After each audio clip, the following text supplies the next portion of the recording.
I believe there's something in you that can be provided to the world, whether that be an art capacity like I am. This is kind of an art form, I believe, Mhm. or paper and pen art, like the regular art, but there's something that you can give. That's my belief. There's something you can do to make a difference.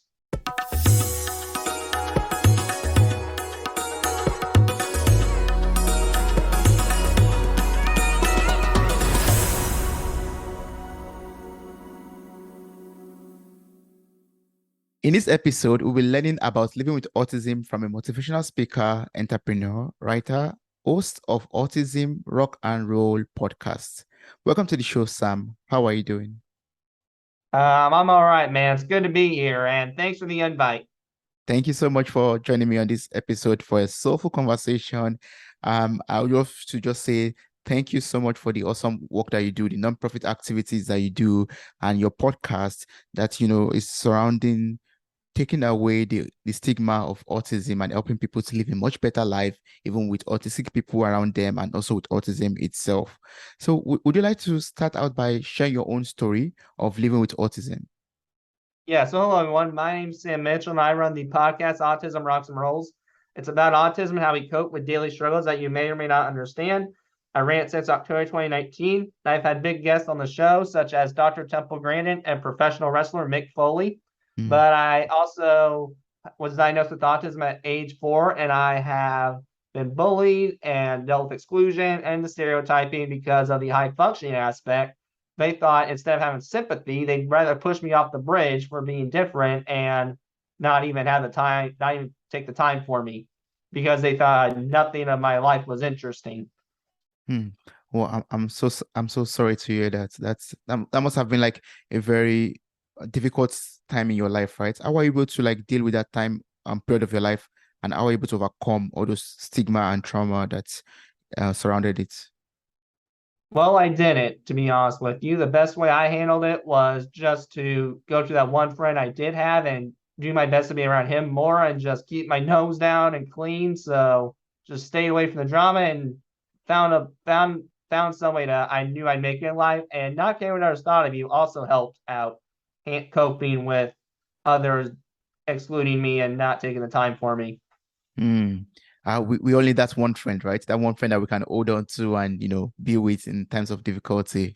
That must have been very helpful for you to have that one special friend in your life that you could always hold on to and you know be with when everyone is like chasing you away or treating you badly. That's good.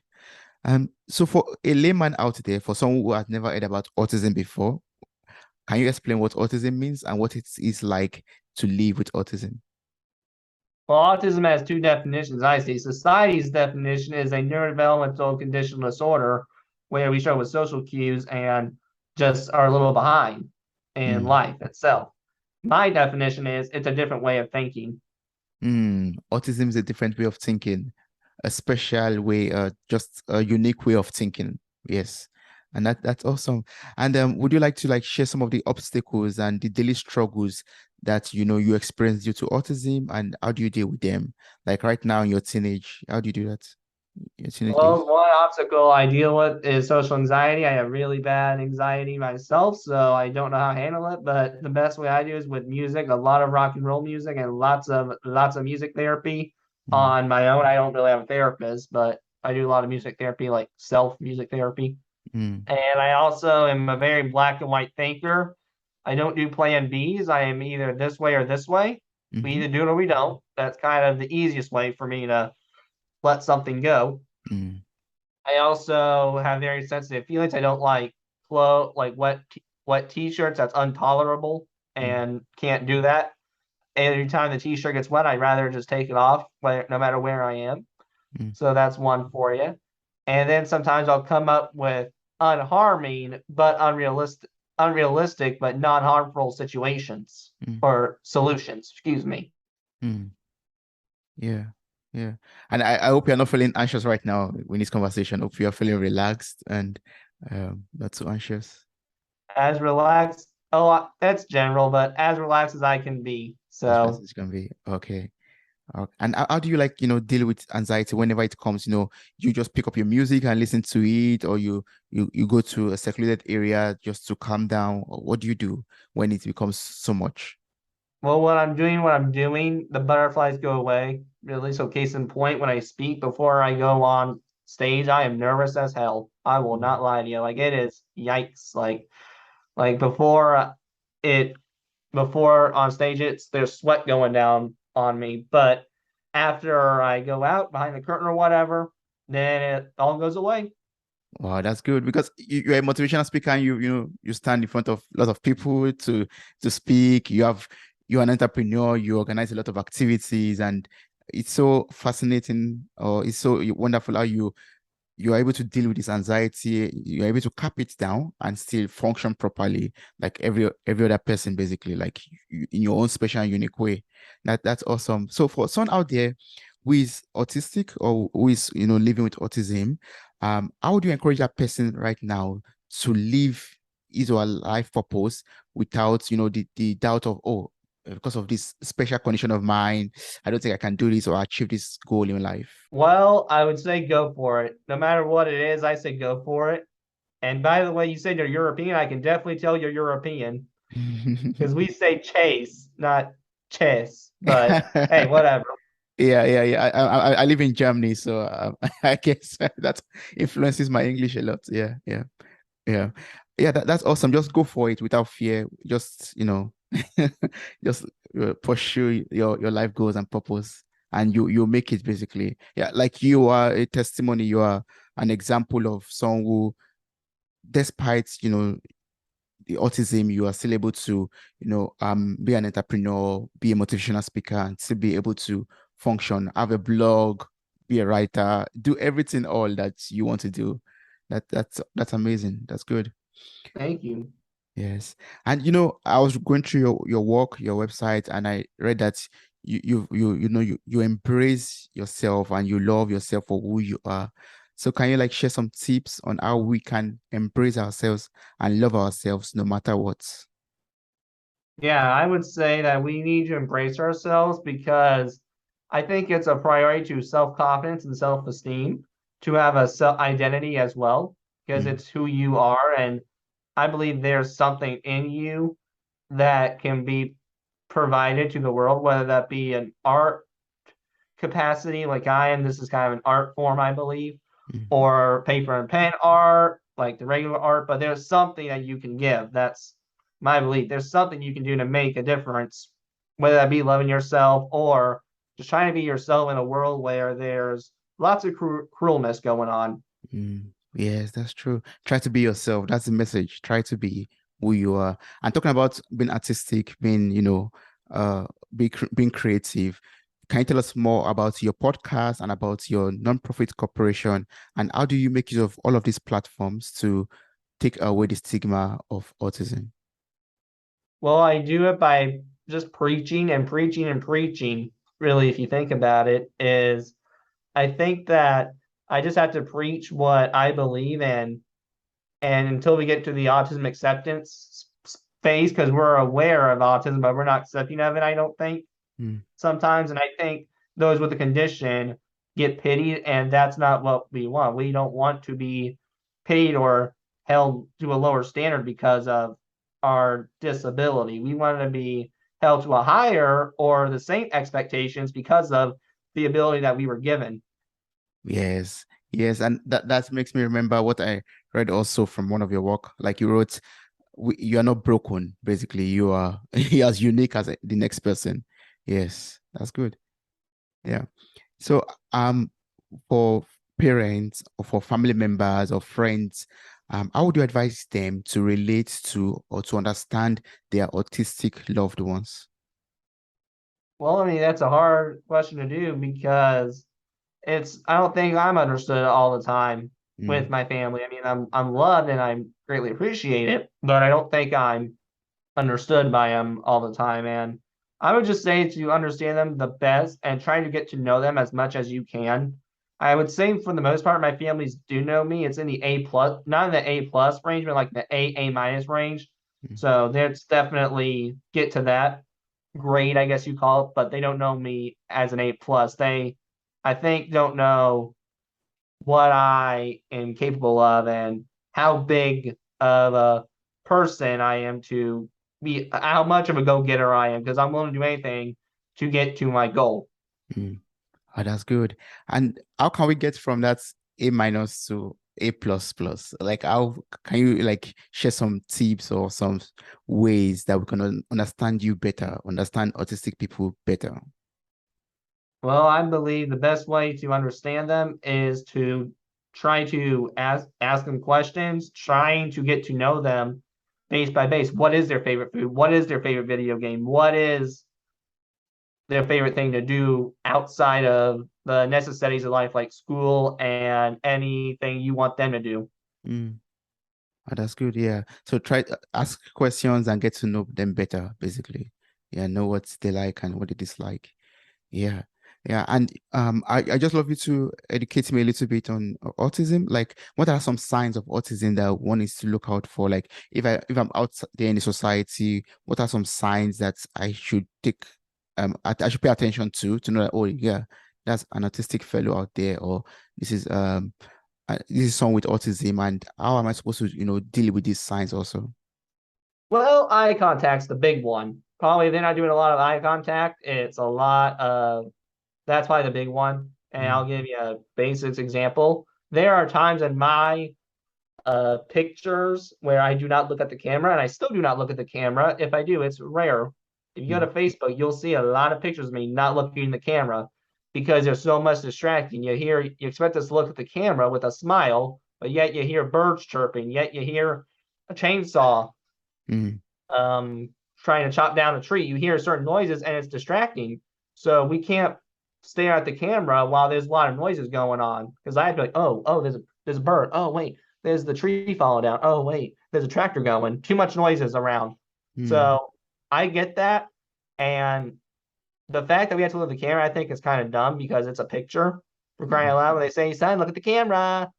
Okay, no, we don't have to. It's only in the picture. Yeah. So So, kind of a personal belief, but also in all seriousness, there's just too much going on. And I mm, think that if we're not looking at the camera much, it's definitely a sign to be aware of. Maybe not immediately, mm, oh, they didn't look at the camera once, because it's hard to tell because kids are kids at the same time. mhm. But it's definitely something to look out for. Yeah. Would you say like autistic people like they have this a special level of sensitivity, like they are much more aware of everything that's happening in the surrounding, and they pay attention to everything that's happening around them.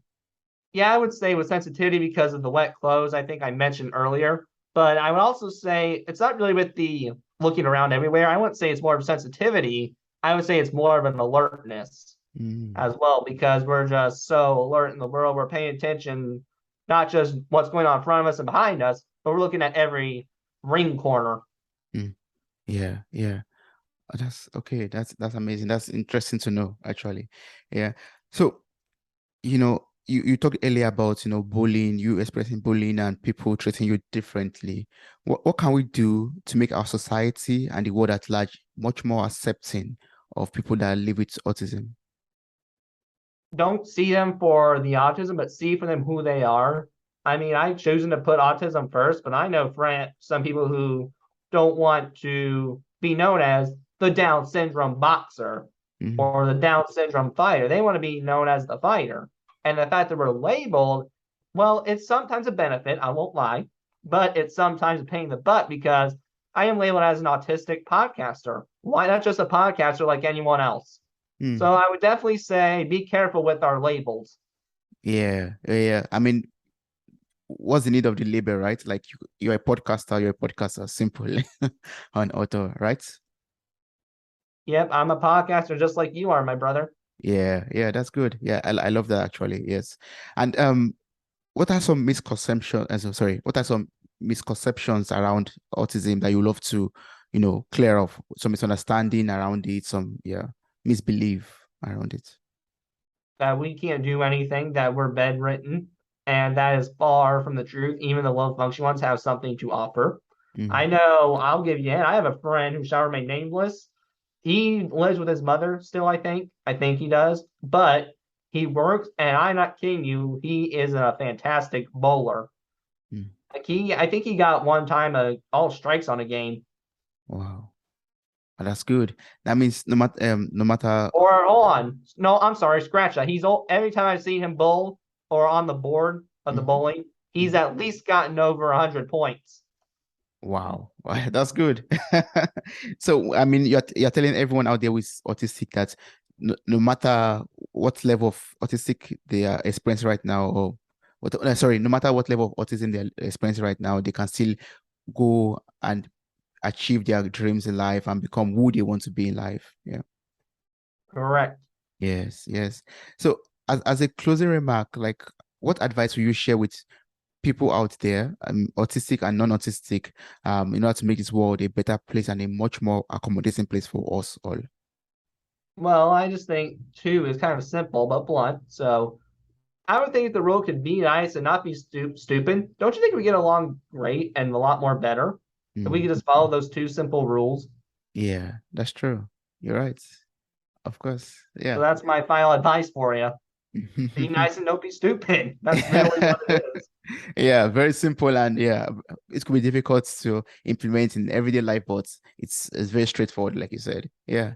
So I'm sure there are people out there who still love to ask you more questions or like to connect with you, maybe listen to Autism Rocks and Rolls podcast also, or be a part of your nonprofit corporation. What's the best way to connect with you and to work with you? Yeah, you can email me at info@autismrocksandrolls.com. Myself or my mother/partner will respond. One of the others will. And I also, you want to see what I'm about, check the website. That's what has everything, and you'll see where you can follow me, and it's on your favorite media platforms. You think I'm there, I'm probably there. Mm. That's awesome. That's great. So I'm going to place the link to your website in the show note of this episode. I encourage everyone who wants to be much more enlightened about autism or ask more questions in this regard to get across to Sam or get across to Gina, your mom. I believe your mom is Gina. Yes, and they'll reach out to you as soon as possible and explain further questions and further answers to you or show you more insight or more tips. Thank you so much, Sam, for this wonderful conversation. I really appreciate you being here to, enlighten us and to share more about autism. Thank you.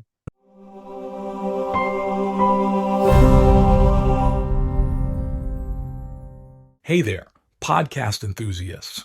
Are you ready to add a little sparkle to your day?